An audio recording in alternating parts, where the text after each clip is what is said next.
welcome back to the New Equity Network show. I'm Michael Yorba, your host. Co-host with me on this is Ed Baxter.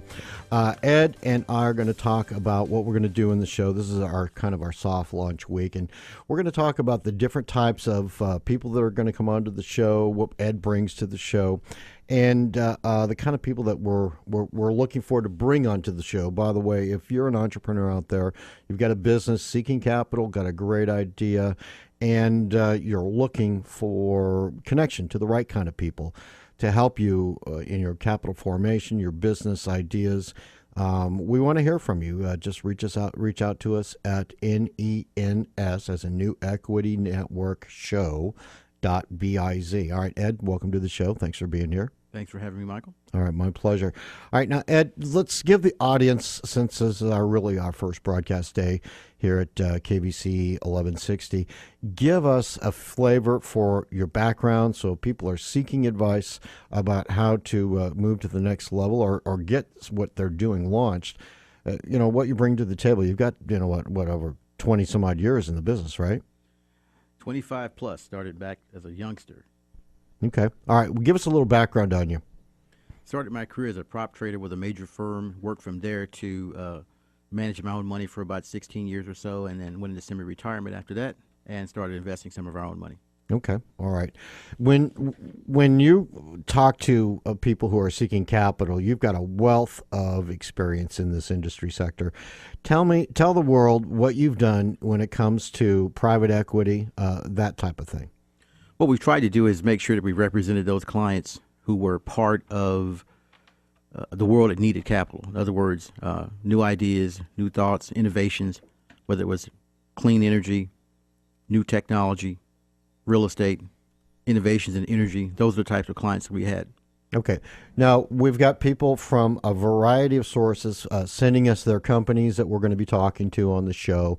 And we're going to go through a litany of different types of companies and different needs and different products.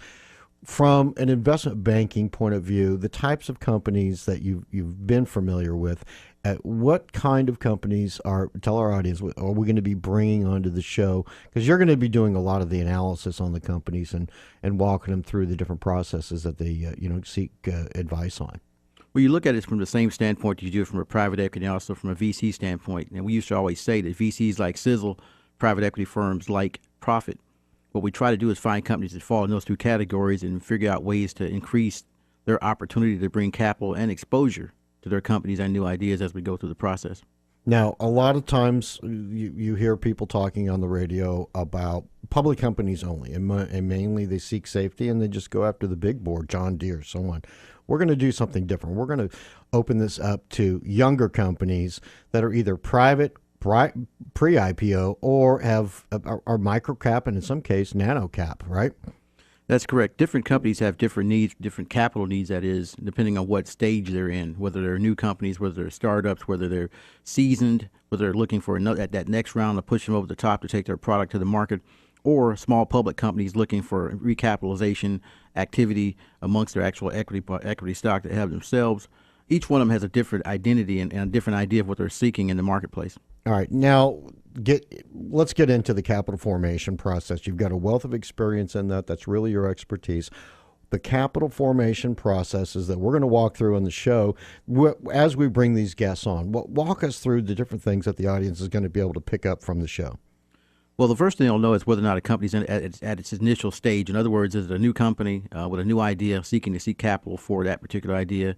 Is it a company that's somewhere beyond new, maybe have a concept proven but not necessarily ready to go to market with a particular product and needs that next step over? Or is it somewhere in between, or is it somewhere beyond that, in the sense that companies that already have enough capital but are seeking exposure through the marketplace to find new investors or new strategic partnerships to help them take their product to the next level? Now, in your history, you've met lots of venture capital companies, you've met lots of investment banking companies, lots of angel funders, things of that nature. Give the audience a flavor for the other side, because they have special needs, they have special wants that that they've got to adhere to. So give us the flavor of the kind of not just the companies seeking capital, but the other companies seeking the investment companies seeking companies.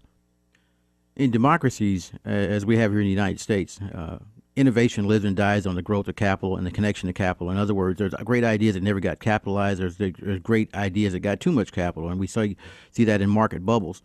When you look at the audience of the VCs, the angel, the private equity firms, each one of them has a different target they're looking for. Most VCs are looking for early stage new ideas, innovators, and they want to be directly connected to that particular company. They don't necessarily want intermediaries. They want to talk to the management. They want to get to know the management. They want to see what the passion the management has. Angels typically are people who are interested in your idea and want to see what your passion is also for the idea and getting it off the ground.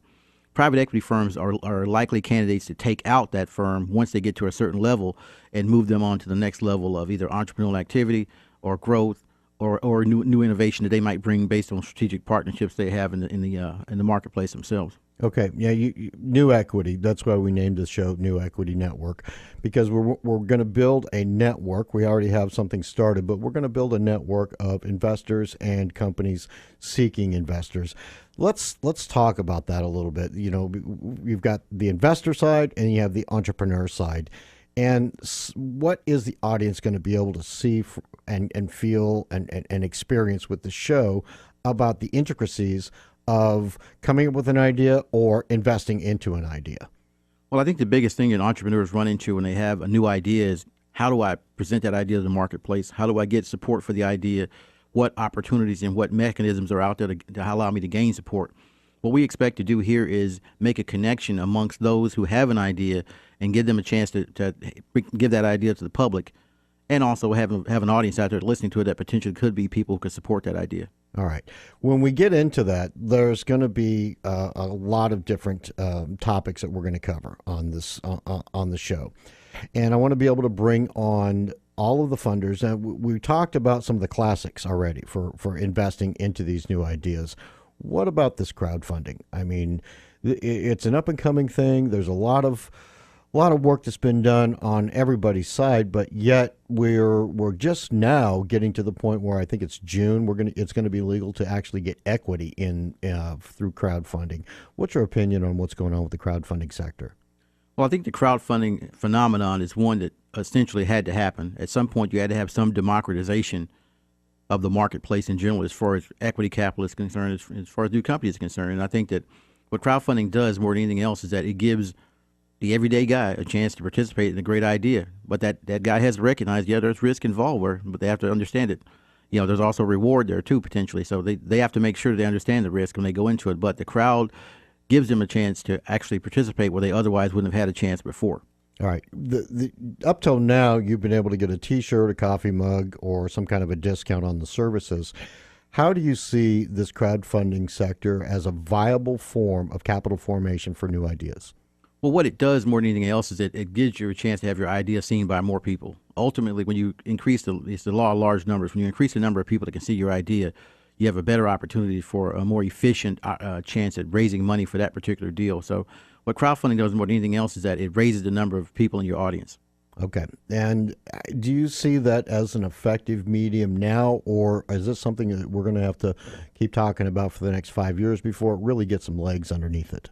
Well, we already know in 2014 that about $65 billion was invested through different crowd platforms, and we know that that's not a small amount of money. It's not the same as Goldman Sachs or some of the giant institutions out there. I don't think they're necessarily worried about losing a deal flow, but the difference is entrepreneurs who have really great ideas may have a chance to circumvent that system and bring their product to the market without the help of the big investment banks or the big institutions or the big family offices, and they have to be cognizant of that. So a lot of those guys actually are investors through crowd platforms. All right. So do you think we're going to be seeing endowments, pension funds, things of that nature take advantage of the crowdfunding platform, or we've got a little ways to go on that? They're already there. There's several endowments platforms. There's pension managers. There's a number of different types of capital that are already searching the crowdfunding platform for the specific purpose of looking at new ideas. People love new things. They like new babies, they like new cars, they like new clothes, they like new stocks and new companies too. All right, let's do this. Let's take a break, and then we'll start drilling down into the types of partners and the types of crowdfunding platforms that we could talk about, aside from all the other potential investors that are out there looking for the kind of companies we're going to be bringing on the show. Right, Ed? Right. All right, we'll be right back on the other side of this break with Ed Baxter, Michael Yorba, NENS.biz, New Equity Network. If you've got an innovative idea, we want to hear from you. Just hit our contact page. We'll be right back.